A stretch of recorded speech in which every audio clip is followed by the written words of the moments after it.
আসসালামু আলাইকুম রহমতুল্লাহ। বন্ধুরা দেখুন, আসলে ভিডিওটা আমার করা ঠিক হচ্ছে কিনা আমি জানি না। যদিও আমার ভুল হয়, তারপরেও আমি ভিডিওটা করতেছি কিছু মানুষ সচেতন থাকার জন্য। দেখেন, একটা জিনিস খেয়াল করেন, আমি একটা কারেন্টের বৈদ্যুতিক একটা তার দেখাচ্ছি। ওইখান থেকে এইখানে এই তারটার যেই অবস্থায় আছে, একটু ফলো করবেন আপনারা, একটু লক্ষ্য করে দেখুন।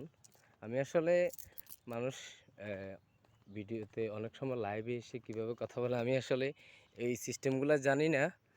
তো কিভাবে কথা বলতে হয়, অনেকজন তো অনেক রকমের কথা বলে, আমি আসলে এভাবে বলতে পারি না। তারপরে আমি